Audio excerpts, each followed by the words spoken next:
अब कार्यशाला का समय प्रारंभ हो गया है। पहली कार्यशाला जो रहेगी वो उसका टॉपिक है the future of schooling, NEP implementation and road map. नई शिक्षा नीति में क्या अच्छा होने वाला है, क्या चैलेंजेस आने वाले हैं, उस पर ये एक डिस्कशन होगा, जिसमें मैं सबसे पहले आमंत्रित कर रहा हूँ मिस्टर धीरेन्द्र मिश्रा जी को, डॉक्टर धीरेन्द्र मिश्रा जी को, जो कि फाउंडर हैं और डायरेक्टर हैं लाइफ एडुकेयर के। एजुकेशन में इनका काफ़ी अच्छा नाम रहा है, काफ़ी स्कूल सेटअप किए इन्होंने, और आज ये हमारे कार्यशाला के मॉडरेटर रहेंगे। एक बार इनका जोरदार तालियों से स्वागत करें। हमारे पैनलिस्ट में हैं हमारे स्कूल एसोसिएशन के अध्यक्ष, जिनको सभी जानते हैं, वन मैन आर्मी है ये, और पिछले 2 साल से कोविड के बाद से जो इन्होंने काम किया है स्कूलों के फेवर में, वो निश्चित ही बहुत अच्छा रहा है। और सभी स्कूल एक बार जोरदार तालियों से इनका स्वागत करें। Doctor mister Rajiv Gupta. अगले जो पैनलिस्ट हैं चक्रवर्ती सर हैं, मिस्टर यूके चक्रवर्ती, जो एससीईआरटी में रहे हैं, पदस्थ रहे हैं और शिक्षा में इनका बहुत बड़ा नाम है। मैं निवेदन करता हूं चक्रवर्ती सर से कि कृपया मंच पर अपना स्थान ग्रहण करें। हेलो हेलो हेलो हेलो, कृपया जोरदार तालियों से इनका स्वागत करें। मैं आमंत्रित कर रहा हूं प्रिंसिपल ब्राइटन इंटरनेशनल स्कूल की मिसेस जयश्री नायर की, कृपया वो भी अपना स्थान ग्रहण करें मंच पर। एक बार जोरदार तालियों से स्वागत करें इनका। और अंत में मैं जो राजू भैया, जिनके बारे में काफ़ी कुछ बता चुके हैं, हमारे भैया सुनील भैया, जो एडिटर हैं छत्तीसगढ़ अखबार के, और एक छत्तीसगढ़ में एक जाना पहचाना नाम है पत्रकारिता में, एक बार जोरदार स्वागत करें उनका भी।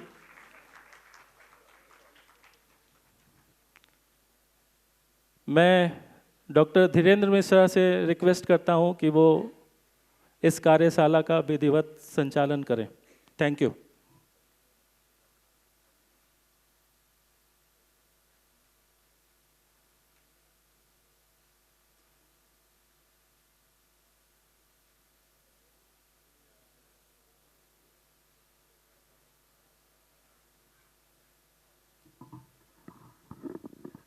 हेलो, सभी को मेरा नमस्कार। आज मुझे इस वर्कशॉप पैनल को स्टार्ट करते हुए, इसकी शुरुआत करते हुए बहुत अच्छा लग रहा है। बहुत जगहों पर हम लोग जाते हैं, बोलते हैं, वर्कशॉप्स करते हैं, ऐसे इवेंट्स में जाते हैं, ऐसे इवेंट्स ऑर्गेनाइज करते हैं, पर आई थिंक मेरे समझ में आज का दिन जो है वो छत्तीसगढ़ के स्कूल शिक्षा के लिए एक मील का पत्थर साबित होने वाला है, क्योंकि देश विदेश से बहुत सारी जगह से ऐसे लोग जो वैसे रायपुर या छत्तीसगढ़ नहीं आ पाते हैं, वैसे लोग हमारे बीच आए हैं। में क्या हो रहा है, तो सबसे पहले मैं धन्यवाद दूंगा यहाँ के ऑफिस का, CGPSMA का। वैसे तो मैं बहुत जोर से चिल्लाता हूँ, तो इसलिए मैं बहुत धीरे बोलने की कोशिश कर रहा था। और ब्लूम टाइम का, कि ऐसा एक प्लेटफॉर्म बना कि छत्तीसगढ़ के सारे स्कूल्स यहाँ पर आ पाए और यहाँ पर हमसे ये आपस में मिल पा रहे हैं, समझ पा रहे हैं कहाँ क्या हो रहा है। तो पहली कार्यशाला को स्टार्ट करते हुए मुझे बहुत खुशी हो रही है। मुझे लगता है हम सबको अपने लिए एक बार जोरदार तालियां बजानी चाहिए। इसमें एक एक व्यक्ति पिछले 3 महीने से लगा हुआ है, और हमें हमारे बड़े कुलभूषण सर का आशीर्वाद प्राप्त हुआ। वो एक बार बोलने पर यहाँ तक पहुँचे, यहाँ तक आए, बोले मैं नहीं आऊँगा और दोनों दिन रहूँगा। ये बहुत बड़ी बात है।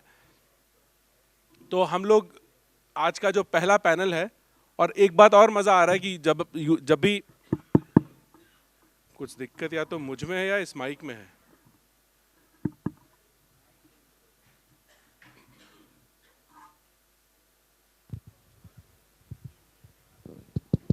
राजीव भैया ने बोला कि बैठे बैठे कर ले, 45 मिनट खड़े होना पड़ेगा।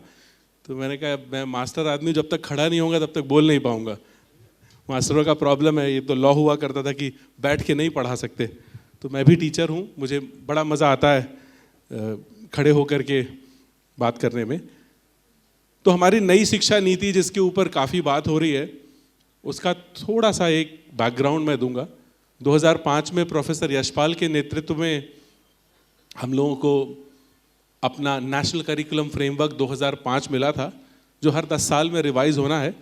2015 में वो आया, 2005 में वो आया, फिर 2015 में उसको रिवाइज होना था।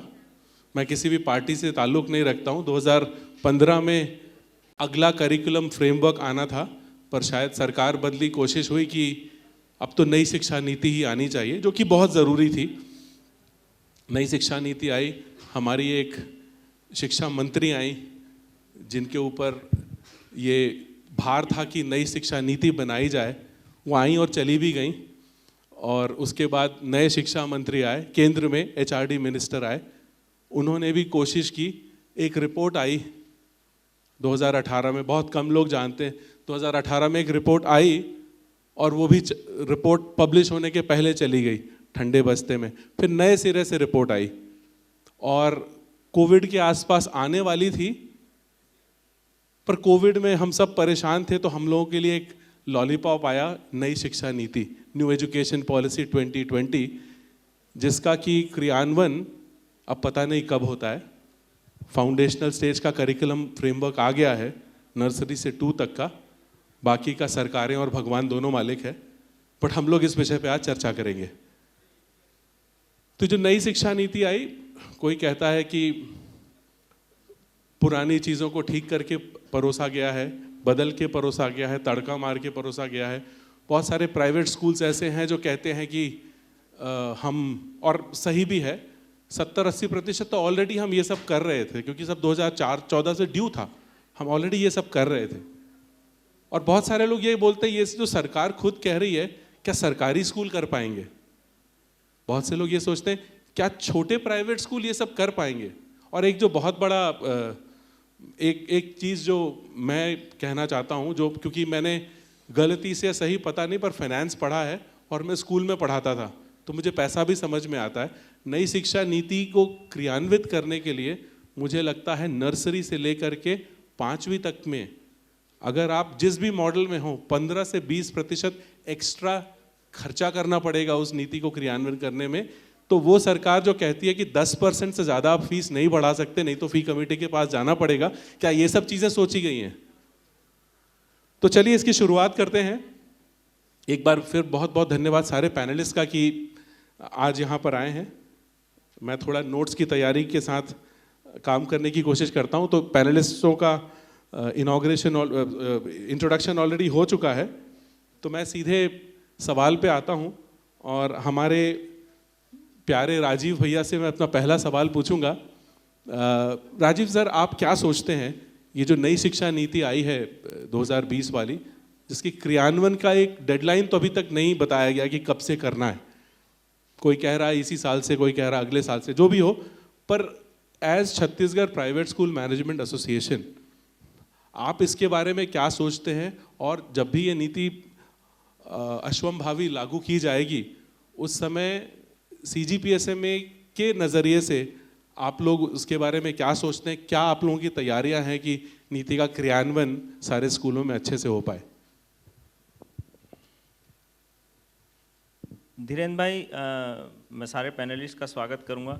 जहां तक नई शिक्षा नीति के इम्प्लीमेंटेशन का सवाल है, वो आप अगर उसको नई शिक्षा नीति को पढ़ेंगे तो उसके आखिरी हिस्से में कौन सी नई शिक्षा नीति का कौन सा हिस्सा कौन से साल में लागू किया जाएगा, उसका स्पष्ट उल्लेख है, साल वाइज उल्लेख है। शायद आपने पूरी शिक्षा नीति को, बहुत सारे लोगों ने नहीं पढ़ा। जैसे अभी जो अनिवार्य बाल शिक्षा है वो 6 साल से 14 साल तक है। तो अब जो नई शिक्षा नीति में जो बड़ा परिवर्तन है वो ये है कि अनिवार्य बाल शिक्षा जो है वो 3 साल से करने जा रहे हैं। बहुत अच्छा कदम है। अमूमन मैं व्यवस्था विरोधी आदमी हूँ, लेकिन ये कदम जो है सरकार का बहुत अच्छा है। 3 साल से 6 साल उन्होंने समय दिया। जुलाई 2023 का वो अब सिर पे खड़ी है, उसकी तैयारियां भी राज्य सरकारों ने शुरू कर दी हैं। जहां तक नीतियों की बात है, जो नई शिक्षा नीति भी आई है, केंद्र सरकार या राज्य सरकारें जो नीतियां बनाती, आमतौर पे वो नीतियां जो होती हैं वो गरीब या पायदान में नीचे जो लोग रहते हैं उनके लिए रहती है। लेकिन बड़े दुख के साथ ये बताना पड़ रहा है कि ये जो नई शिक्षा नीति आई है, ये केंद्र सरकार का प्राइवेटाइजेशन की तरफ एक और कदम है। उसका कारण मैं बताता हूँ, फिर मैं बताऊंगा कि प्राइवेट स्कूलों में इसमें ज़्यादा दिक्कत क्यों नहीं होगी। अनिवार्य बाल शिक्षा चूंकि 6 साल से लागू है, तो जितने भी देश के सरकारी स्कूल हैं उसमें जो व्यवस्था है वो 6वीं क्लास से बच्चों के लिए है। आपने देखा होगा कि जो स्कूलों में प्रवेश, सरकारी स्कूलों में प्रवेश होता है वो क्लास 1 से होता है, मतलब उसकी उम्र वो माना जाता है कि वो 6 साल की है बच्चे की। अब क्या पूरे देश में वो व्यवस्था है कि लोग पूरे सरकारी स्कूल 3 साल की उम्र से बच्चे ले पाएंगे? कठिनाई इसलिए भी है लेने में कि जो एंट्री क्लास होती है पूरे देश में, जो एंट्री क्लास होती है, क्लास 1 मान लिया जाए सरकारी स्कूलों में, तो एंट्री क्लास में सबसे ज़्यादा एडमिशन होती है। जब वो एंट्री क्लास PP1 हो जाएगी या KG हो जाएगी या नर्सरी हो जाएगी, जो भी आप जिसको भी शब्दों में पकड़ लीजिए, 3 साल हो जाएगी, तो क्या वो व्यवस्था है स्कूलों में? सरकारी स्कूलों में नहीं हो। आपको ध्यान होगा, मैं आपको और जो इनकी इंटरनल जो केंद्र और राज्य की जो बातचीत होती है, इनकी एक सालाना मीटिंग होती है, PIB मिनट्स बोलते हैं, वो PIB मिनट्स को पढ़ने से केंद्र ने कह दिया राज्यों को कि अगर आप ये नई शिक्षा नीति आप लागू नहीं करोगे तो आपको हम पैसा देना बंद कर देंगे। तो अब राज्यों की मजबूरी है कि आपको उसको लागू करना पड़ेगा। तो लागू कैसे करें? आपके पास तो व्यवस्था नहीं है 3 साल के बच्चों को प्रवेश लेने के लिए। तो सरकार के स्कूलों में तो नहीं है ये व्यवस्था, गवर्नमेंट प्राइवेट स्कूलों में है। इसीलिए जो आपका प्रश्न है, मैं बता दूं, प्राइवेट स्कूलों को समस्या नहीं है। नई शिक्षा नीति के इम्प्लीमेंटेशन में जो सबसे बड़ा चैलेंज है स्कूल एजुकेशन में, वो 3 साल का प्रवेश ही है। आपको ध्यान होगा जब केंद्र ने कहा कि आपको हम पैसा नहीं देंगे, आपको 3 साल से बच्चों का प्रवेश लेना है, तो आपको ध्यान होगा इस साल 6,300 या 320 ऐसी कुछ बालवाड़ियां खुली हैं। चूंकि केंद्र ने कहा आपको पैसा नहीं देंगे तो इनको मजबूरी में खोलना पड़ गया। लेकिन आप एक बात बताइए, पूरे प्रदेश में 45,000 स्कूल हैं और बालवाड़ी खुली हैं सिर्फ 6,000, तो बच्चों का प्रवेश कैसे होगा? जहां तक आपका प्रश्न का दूसरा हिस्सा है, मैं ज्यादा समय नहीं लूंगा इसमें, बहुत ज्यादा मैं और चक्रवर्ती सर लगातार पेंडेमिक के समय डिस्कस कर रहे हैं, बात निकलेगी तो फिर दूर तक जाएगी। हाँ। देखिए, प्राइवेट स्कूलों को इस नीति को इम्प्लीमेंट करने में जो चैलेंजेस हैं, जो प्रदेश के स्कूलों को भी होंगे, वो बहुत ज़्यादा नहीं है। जो चैलेंज है वो सरकार का ही है। सरकार अपने स्कूलों में नई एजुकेशन पॉलिसी को कैसे इम्प्लीमेंट करेगी, क्योंकि अभी जिनको सरकार एक सोच ये है कि हम अपनी सारी आंगनबाड़ियों को आंगनबाड़ियों में कक्षा 3 से प्रवेश देंगे।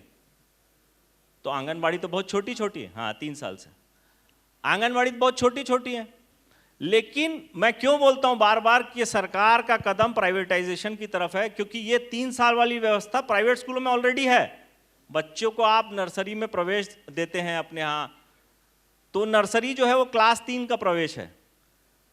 जहां तक छत्तीसगढ़ के प्राइवेट स्कूलों की बात है, इसके इम्प्लीमेंटेशन में जो बड़ा चैलेंज आएगा वो 6वीं से जो आपको कौशल दक्षता की या कोई एक कौशल आपको इम्प्लीमेंट करना है, उसमें कुछ चैलेंजेस आ सकते हैं। वो भी बड़े स्कूलों को नहीं आएंगे, छोटे स्कूलों को आएंगे। जी।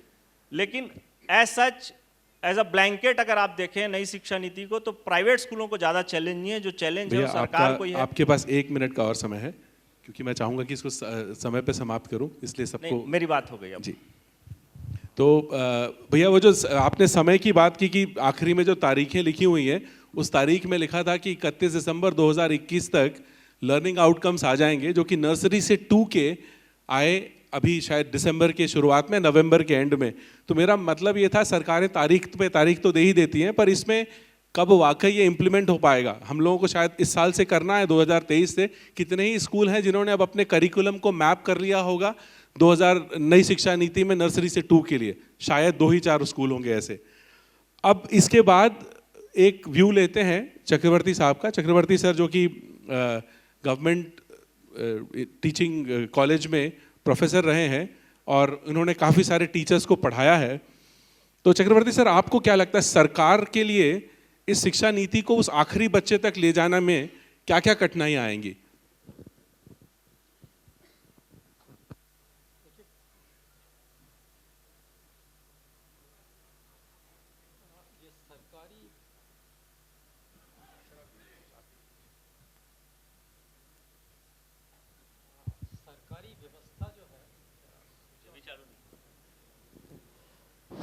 आवाज़ आ रही मेरी? सरकारी व्यवस्था जो है ये कभी भी कंफर्ट जोन में नहीं थी। और मैं शायद ज़िंदगी में पहली बार सरकारी लोगों के छोड़ के दूसरे किसी मंच में बातचीत कर रहा हूँ। तो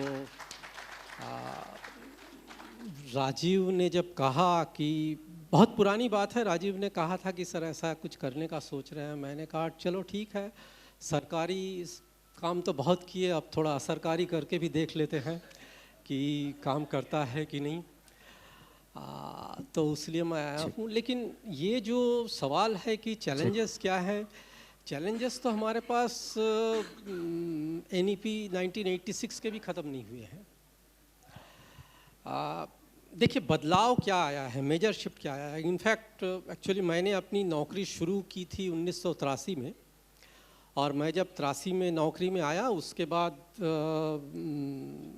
सरकार बदली और एक न्यू एजुकेशन पॉलिसी 1986 आई, और उसमें भी मैं काफ़ी जुड़ा हुआ था। उस समय काफ़ी चर्चाएं हुई थी। अभी की जो नेशनल एजुकेशन पॉलिसी है, अगर कोई होगा उस समय का तो उसको मालूम होगा, उस समय हम स्कूलों में जाते थे, कॉलेजेस में जाते थे, समुदाय के साथ जाते थे, बहुत सारा इंटरेक्शन हुआ, डिस्ट्रिक्ट लेवल में बहुत बड़े बड़े ड्राफ्ट बने, ये सब भेजा गया उसके बाद जाके। लेकिन उसने बदलाव जो लाया था वो सबसे बड़ा बदलाव ये था कि एक बदलाव तो, जैसे अगर शिक्षा जगत के बदलाव की बात करूँ, एक बदलाव तो ये था कि 1976 के पहले जो शिक्षा थी ये स्टेट लिस्ट की सब्जेक्ट हुआ करती थी। It used to be a subject of state list, और 1976 में इसको कॉन्करेंट लिस्ट में लिया गया, और ये माना गया कि राज्य सरकार और केंद्र सरकार की समान भागीदारी होगी शिक्षा के प्रचार प्रसार में, विकास में। 1986 की जो पॉलिसी आई, इसमें बदलाव ये आया कि उस समय तक शिक्षा मंत्रालय था और उसके बाद MHRD बन गया, अर्थात ministry of human resource development, मानव संसाधन विकास मंत्रालय बन गया 1986 में। लेकिन मानव संसाधन विकास मंत्रालय बना तो इसमें काफ़ी बातें थी, कुछ लोगों ने हाँ में कहा, कुछ लोगों ने ख़राब भी कहा। लेकिन उसके बाद सरकारी तंत्र में टीचर एजुकेशन की बात कही जाने लगी। तो उस समय टीचर ट्रेनिंग कहते थे। टीचर ट्रेनिंग का एक फॉर्मल स्ट्रक्चर आया, इसके पहले फॉर्मल स्ट्रक्चर नहीं था। आप देखे होंगे उसके बाद डाइट बने, उसके बाद CT ISE बने। मतलब ये मान लिया गया कि शिक्षकों को प्रशिक्षण देने की ज़रूरत है। शिक्षकों को बिना प्रशिक्षण के वो अपना काम जो है वो भली भांति नहीं समझ सकते, नहीं कर सकते। और फिर शासन के जो नए नए परिवर्तन की चीज़ें हैं वो उन तक कैसे पहुँचेगा, ऐसे तो पहुँच पाना बहुत मुश्किल जाता है। तो इसके पहले कोई फॉर्मल स्ट्रक्चर नहीं था टीचर एजुकेशन का, वहाँ से आया। उसके बाद भी हमने देखा कि उसी समय काफ़ी प्राइवेट कॉलेजेस भी आए, उनका भी बोलबाला रहा, काफ़ी प्राइवेट यूनिवर्सिटी आई। उसके बाद जो है बहुत अच्छे से चल रहा था, किसी तरीके से चला रहे थे, बहुत अच्छे से। तो सरकारी व्यवस्था चल नहीं रही थी, क्योंकि मैं ज़िंदगी भर, मैं SCRT में बहुत एक लंबा समय था, तो मैंने ज़िंदगी भर कोशिश की कि मेरे जो सभी ज़िले में डाइट है उनमें कम से कम फैकल्टी को प्लेस कर सकूं। लेकिन मेरे ज़िंदगी का सबसे बड़ा अचीवमेंट था कि मैं 64% वैकेंसी फिल कर पाया था। ये मेरे ज़िंदगी का बड़ा अच्छी बात है अचीवमेंट था, सर। 64% तो तक था। चक्रवर्ती सर, मैं आपसे ये पूछना चाहूँगा कि ये जो अभी नीति आई है, आपने कहा कि 86 का ही कार्यान्वयन हम लोग कर पाएँ तो बड़ी बात होगी, तो अभी आप कैसे देखते हैं कि अभी क्या क्या किया जा सकता है अभी? हाँ, अभी की नीति में जो है उसमें फिर से MHRD को शिक्षा मंत्रालय बना दिए हैं। ये बड़ा परिवर्तन है, समझ रहे हैं ना मैं जो परिवर्तन बोल रहा हूँ? नामकरण कर दिया गया नया फिर से, या पुराने नाम को हटा दिया गया? हाँ, पुराने, हाँ मतलब इसका कारण भी आप लोग जानते होंगे कि क्यों ये कहा गया है। ये माइक नहीं चल रही क्या?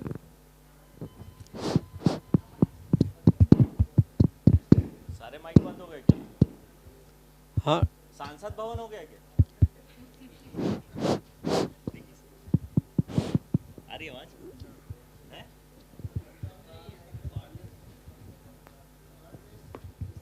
जैसे सांसद भवन में माइक बंद हो जाता है ना, वो ठीक है। ये भी हमारे शिक्षा नीति के क्रियान्वयन जैसा वो हो रहा है। सुनने वाली चीजें सुननी चाहिए, नहीं सुनने वाली। हेलो हेलो वो चल रहा है। हेलो हेलो जिंदगी का हिस्सा है, हेलो। ऐसे ही हम आगे बढ़ते हैं। हाँ, तो मैं जो बोल रहा था कि सबसे बड़ा जो वो हुआ है कि ये हम फिर MHRD से एजुकेशन की ओर जा गए। अब हम मिनिस्ट्री ऑफ एजुकेशन फिर से कहना शुरू कर दिए हैं, और इसके पीछे बहुत सारे कारण हैं, जो भी है वो कुछ आप भी जानते हैं, कुछ सर मैं चाहूँगा कि आप हमको मार्गदर्शित करें कि कैसे जो छोटे स्कूल्स हैं, जो लगभग सरकारी स्कूल जैसे ही चलते हैं, वो लोग कैसे आगे बढ़ सकते हैं? जी, अभी देखिए, अभी राजीव ने एक बात कही कि आपने देखा होगा कि 6300 के आसपास बाल वाटिकाएं खुल गई हैं स्कूल में। तो ये है क्या एक्चुअली बड़ा चेंज जो आया है वो ये आया है कि 2023 तक हमको ये सब ऑपरेशनल कर लेने चाहिए थे, लेकिन अब चूंकि 2 साल पैंडमिक का था, अब हम मान के चल रहे हैं 2025 तक शायद हो पाएगा। तो 2025 तक सारे प्राइमरी स्कूल जो हैं उनके पास प्री प्राइमरी की भी सुविधा होनी चाहिए, मतलब 3 to 8 को वो कैटर कर सके, वो सुविधा होनी चाहिए। अभी एक सवाल आया कि ये होगा कैसे, तो इसमें जब आप देखेंगे, नीति को पढ़ेंगे, तो आपको लगेगा कि कहीं कहीं तो शायद ऐसा लगता है कि कुछ कुछ मजाक भी किया गया है, क्योंकि जब आप कहते हैं कि 3 to 8 का जो है वो फाउंडेशन लेवल होगा, और उस फाउंडेशन लेवल में एक बच्चे के मोरोवर फिजिकल, सोशल, साइकोलॉजिकल और एजुकेशनल, ये सारे एस्पेक्ट में काम किए जाएंगे। लेकिन ये काम कौन करेगा? ये काम करने के लिए उन्होंने आंगनबाड़ी वर्कर्स को ही रखा है। आप अगर कोई आंगनबाड़ी का काम जानते हैं तो आंगनबाड़ी के मेजर कंपोनेंट जो हैं वो 5 हैं, जिसमें वो हेल्थ सर देखता आपके है, पास अब education। 1 मिनट का समय और शेष है सर। अच्छा जी। तो उन 5 कंपोनेंट में एक है एजुकेशन। तो ये एजुकेशन को आंगनवाड़ी वर्कर कैसे करेगा और उनको प्रशिक्षित करना, फिर आपका जो NCT नॉर्म्स है उसके हिसाब से, प्री प्राइमरी का जो नॉर्म्स है उसके हिसाब से प्रशिक्षित करना, तो ये एक बहुत बड़ा चैलेंज है। यद्यपि उन्होंने कई कार्यक्रम चला रहे हैं, निष्ठा वगैरह कुछ कुछ चल रहा है, उस कार्यक्रम के माध्यम से वो कोशिश कर रहे हैं आगे बढ़ने की, लेकिन हमको नहीं लगता है कि ये 2025 के पहले ये कुछ भी आपको आधारभूत तरीके से सरकारी स्कूलों में दिखेगा। धन्यवाद सर। अब हम भारत से इंडिया की ओर चलते हैं। We have Jayashree Nair ma'am who represents one of the finest schools of Raipur, Brighton International School. So ma'am, what is जैसा कि लोग कह रहे हैं कि 70%, काफ़ी सारे स्कूल्स कहते हैं कि 60-70-80% हम ऑलरेडी NEP के हिसाब से चल ही रहे हैं. So what is your take? What do you think private schools are doing, or what is it that you would want to educate us with? Thank you. Yeah. Good afternoon, everybody. Thanks to give me a chance to share the stages with great people like this. NEP हमारे लिए कुछ नया नहीं है. अगर हम देखें तो हम सब उस चीज़ को कई सालों से करते आ रहे हैं. क्रिएटिविटी के नाम पर, चेंज के नाम पर, कुछ अलग करने के नाम पर, कभी हम प्रोजेक्ट्स बनवाते हैं, कभी हम क्लास में प्लान्स के साथ एक्टिविटी करवाते हैं, कभी हम बच्चों को मैदान में ले जाते हैं, या इस तरीके से हम उन्हें कई सालों से ये चीज़ करते आ रहे हैं. तो एक प्राइवेट स्कूल के लिए मेरे हिसाब से NEP कुछ बहुत नया नहीं है. जहाँ तक मैं सारे स्कूल्स रायपुर में जितने हैं उनको जानती हूँ, हम यही देखते आ रहे हैं कि हम बहुत सारी चीज़ें करते आ रहे हैं. The only thing what I find is, कुछ नया जो उसमें था कि एक्सपीरियंशियल लर्निंग होनी चाहिए. अब एक्सपीरियंशियल लर्निंग है, मैं एक मीम पढ़ रही थी जिसमें लिखा था कि अगर मैं अपने मैथ्स के टीचर से अब मिलूं तो मैं उनसे ज़रूर पूछना चाहूँगा कि ये ट्रिग्नोमेट्री क्यों पढ़ाया गया था, किस लिए पढ़ाया गया था, क्या नापने के लिए पढ़ाया गया था. हमें उसको लाइफ के साथ जोड़कर बच्चों को बताने की ज़रूरत है. दूसरा है लैंग्वेज. हम जिस भी लैंग्वेज में पढ़ाएं, वो चाहे मदर टंग हो, इंग्लिश हो, हिंदी हो, whatever it is, we need to make our children good in that. वो उसमें कम्युनिकेट करना सीखें. किसी भी सब्जेक्ट, किसी भी क्लास में, किसी भी कोर्स की पढ़ाई के लिए सबसे पहला ज़रूरी काम है कि बच्चा रीड करना जानता हो और उसको कॉम्प्रिहेंड करना जानता हो, समझना जानता हो. रीड कर लेता है, समझ लेता है, बोल लेता है, तो लिखना आसान काम हो जाता है. ये ज़्यादा ज़रूरी है, बजाय इसके कि हम पहले ही साल से उसको पेंसिल देकर पता नहीं क्या लिखवाते रहते हैं. Is not going to be Chitragupta. हमें उसे चित्रगुप्त नहीं बनाना है. वो लिखना सीख जाएगा अगर वो बोलना, पढ़ना और समझना सीख जाएगा, तो वो अपने आप लिखना सीख जाएगा. कॉपी भरवाना मुझे नहीं लगता कोई पर्पस है. कॉपी वो अपने आप भर जाएगी जब वो लिखना सीख जाएगा. इसके अलावा जो वोकेशनल कोर्सेज के लिए कहे गए हैं, कंप्यूटर वो जो पुराने ढर्रे के हैं, वो जो बुक में लिखी हुई कुछ चीज़ें पढ़ाई जाएं, I am not in favour of that. Coding सिखाया जाए उनको. कोडिंग कोई भी सीख सकता है. मैं कंप्यूटर एज ए कोई कोर्स मैंने नहीं किया है, but I am very good in that. हमारे मैनेजमेंट के साथ बात हुई कि हमें बच्चों को कोडिंग सिखाना है, और मुझे ये आदेश दिया गया कि आप देखिए कि कोडिंग क्या होता है, ताकि आपको अपने टीचर्स को बताना है कि कोडिंग कैसे सिखाना है. मैंने कहा मैं कैसे सीखूं कोडिंग, मुझे तो नहीं आता. But when it was said, मैंने ढूंढा उस चीज़ को कि क्या है. थोड़ा सा मुश्किल था, बट इतना समझ में आ गया कि अपने कंप्यूटर टीचर्स को बताया जाए कि कोडिंग क्या है. तो इतना मुश्किल नहीं है, हमारे लिए ये सब आसान काम है. Communication is the most important thing. मैं एक छोटा सा एग्जाम्पल दूंगी अपने स्कूल में एक बच्चे का. हमारे स्कूल में इंग्लिश बोलना कंपलसरी है, बहुत सारे स्कूल्स में है. एक छोटा सा बच्चा, उसने अपने बाल कटवाए हुए थे. समझ में आ गया था कि बाल क्यों कटे हुए हैं, पूरा सिर में बाल नहीं है. मैंने फिर भी उससे पूछा what happened. He said my grandfather. मैं हिंदी में बोलूं? मैंने कहा नहीं, speak in English. My grandfather, I said, did he pass away? He died? Yes. I said, so say my grandfather passed away. He replied that and he went. So it is to guide. आप कैसे guide करते हैं, आप जैसे भी guide करेंगे आपका बच्चा उसी तरीके से आगे की तरफ चलेगा. We all want कि हम औरों से अलग हों. हम सब चाहते हैं कि हम औरों से ज़्यादा अच्छा काम करें. हमारा मकसद ये है कि हमारे स्कूल बहुत अच्छे से चले, और हम ये देखना चाहते हैं कि जो नंबर ऑफ़ स्टूडेंट्स हैं वो धीरे धीरे बढ़ते जाए. बहुत ही छोटी छोटी सी बातें हैं. Communication is one of the aspect. Another thing is बच्चा रीड करना सीखे. हर पेरेंट चाहता है कि बच्चा रीड करना सीखे, जिस पे हम बहुत ज़्यादा स्ट्रगल करते हैं. अगर इनिशियल स्टेज में ही हम उन्हें प्रॉपरली ध्यान दें, पहला aspect speak then to read, बच्चा अच्छा करेगा. Thank you so much ma'am for guiding us. चूंकि ये पहला पैनल है, ये पहला पैनल शुरुआत का पैनल है, हम लोग 9 मिनट लेट थे चालू करने में. यहाँ काफ़ी सारे अगले आज और कल में जो पैनल होने वाले हैं उसके स्पीकर्स और मॉडरेटर्स हैं. हमारा ये कोशिश है कि हम लोग NEP के क्रियान्वयन की तरह इस पैनल्स को न वो करें.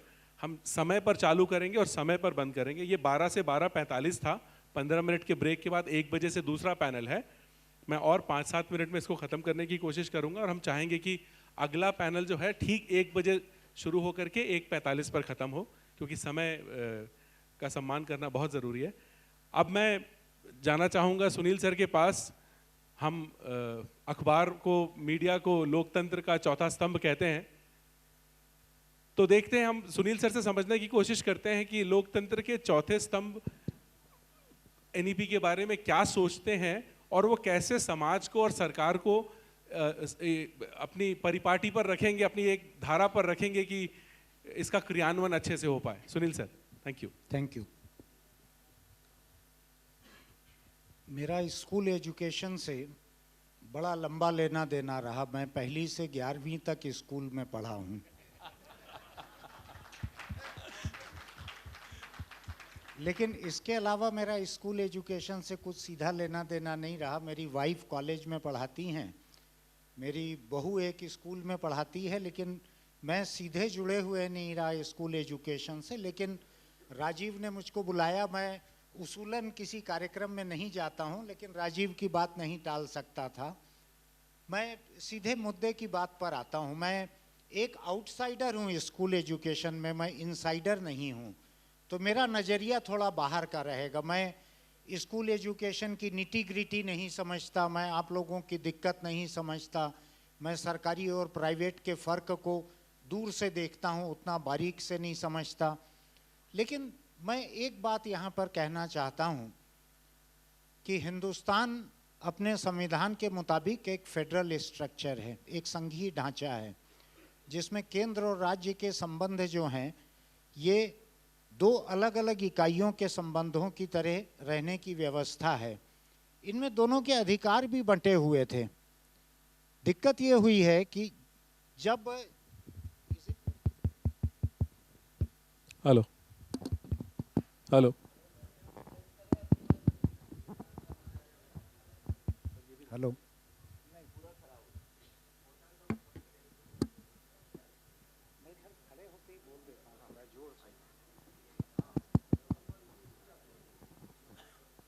कभी भारत सरकार पे कोई पार्टी या किसी कोलिशन का राज रहता है तो वो अधिक से अधिक चीज़ों को राज्यों तक के स्तर पर, राज्यों के हक की जो बातें रहती है वहाँ पर भी अपनी नीतियों को लागू करने की कोशिश करती है. ये कोई इसी सरकार के साथ नहीं है. और मैं राजनीतिक बात नहीं कर रहा हूँ, मैं एक संवैधानिक व्यवस्था की बात कर रहा हूँ. हमारी दिक्कत यह है कि नेशनल एजुकेशन पॉलिसी में उसको इतने खुलासे में, इतने विस्तार में सारे राज्यों के ऊपर एक किस्म से लादा जा रहा है. और जैसा राजीव ने शुरू में कहा कि राज्यों को जो अनुदान मिलता है केंद्र से, वो इस पॉलिसी के अमल के ऊपर भी रहेगा, उस पर भी निर्भर करेगा. तो बहुत ज़्यादा लगातार टकराव की कोई गुंजाइश नहीं रहती किसी राज्य के सामने. लेकिन हमको ये समझने की ज़रूरत है कि केंद्र में चाहे कांग्रेस रही हो, चाहे आज बीजेपी का एक कोलिशन रहा हो, इसी देश में केरल जैसे राज्य रहे हैं जिनका स्कूल एजुकेशन का रिकॉर्ड जो है देश के नेशनल रिकॉर्ड से हमेशा ही बेहतर रहा. अब अगर कोई ये सोचे कि दिल्ली में बैठ के वो केरल को ये सिखाएं कि आप अपने स्कूल एजुकेशन को कैसे चलाएं, तो ये एक दादागिरी की बात है हमारे संघीय ढांचे के भीतर की केंद्र राज्यों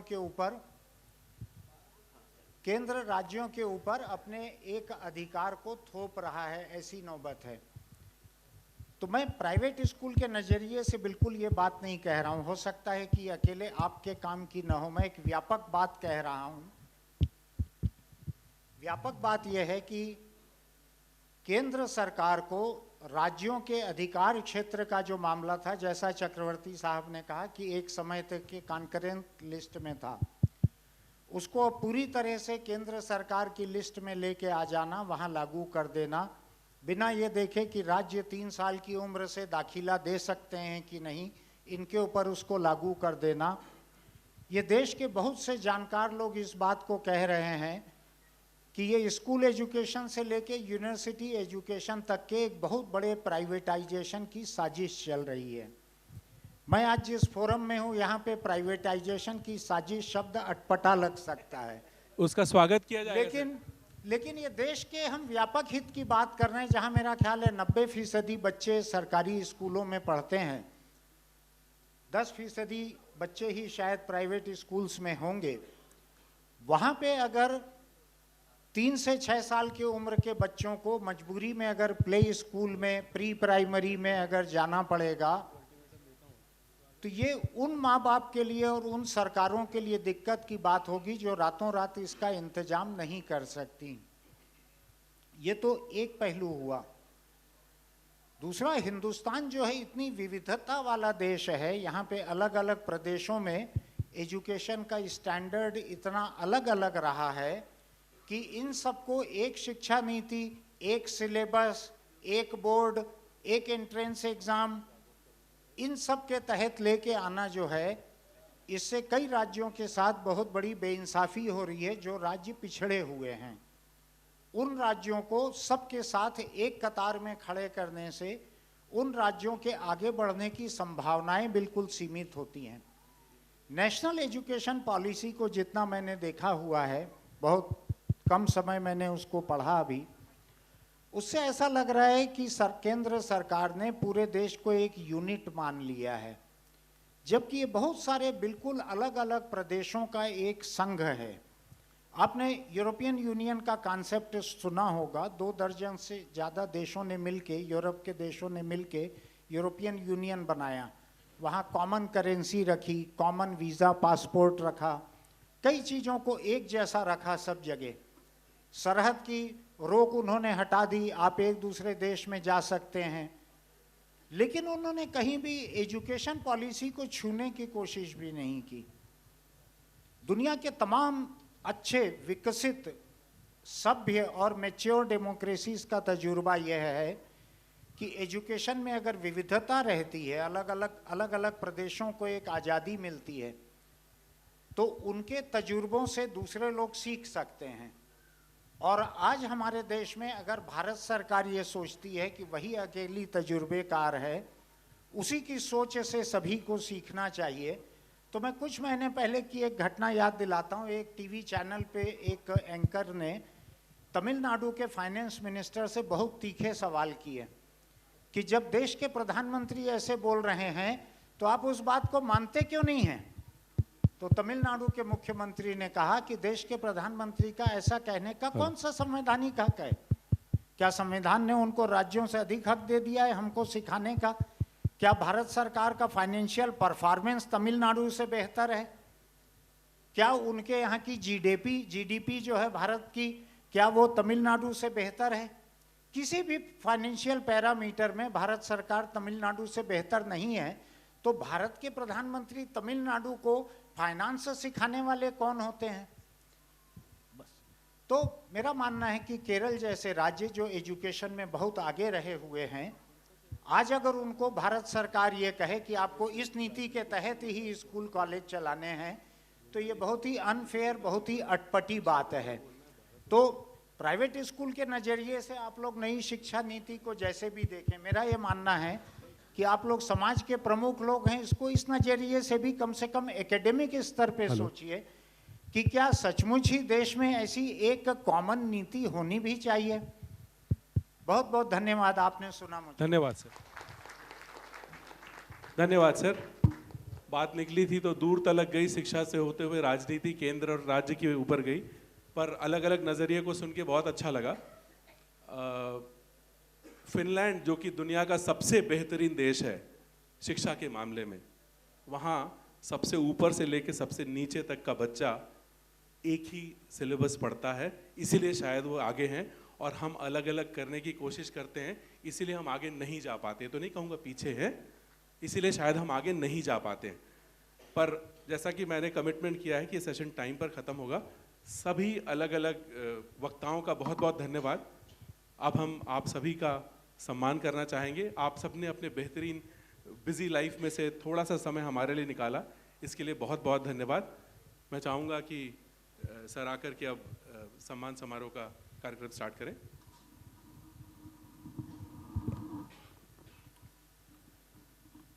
सबसे पहले हमारे जो मॉडरेटर हैं डॉक्टर धीरेन्द्र मिश्रा, उनके सम्मान के लिए मैं राहुल जैन जी से आग्रह करूंगा कि वो आएं और उनका सम्मान करें। एक बार जोरदार तालियों से इनका स्वागत करें।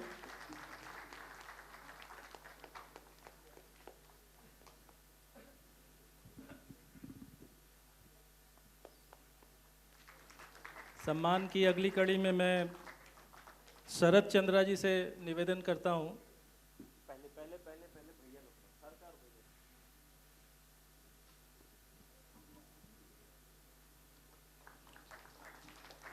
शरद जी आ जाएं अगर आप हैं। मनोज गुप्ता जी से आग्रह करता हूं वे आएं और हमारे सुनील भैया का सम्मान करें।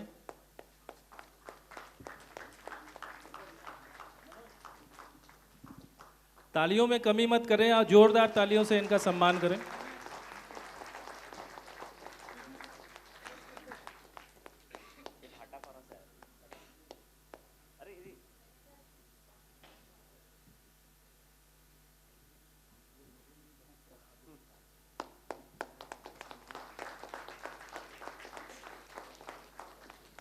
अगली कड़ी में मैं सुषमा दुबे मैडम से आग्रह करता हूं कि वो आएं और चक्रवर्ती सर का सम्मान करें।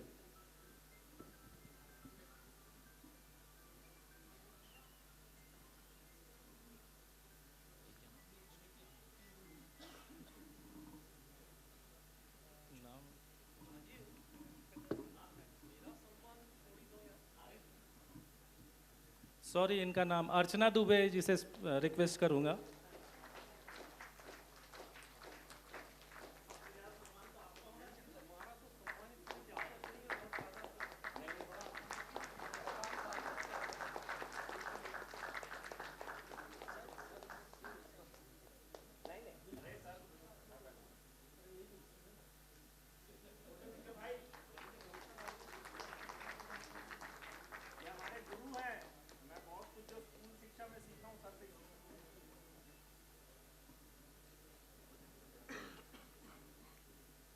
जयश्री नायर मैडम के स्वागत के लिए मैं नेहा मैडम से आग्रह करता हूं कि वो आएं और उनका स्वागत करें, सम्मान करें। एक बार जोरदार तालियों से इनका स्वागत और सम्मान करें।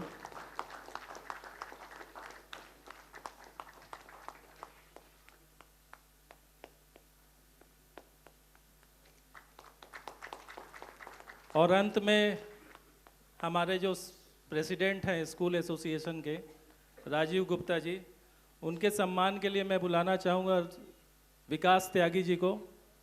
अगर वो हैं तो आएं और उनका सम्मान करें। विकास त्यागी जी।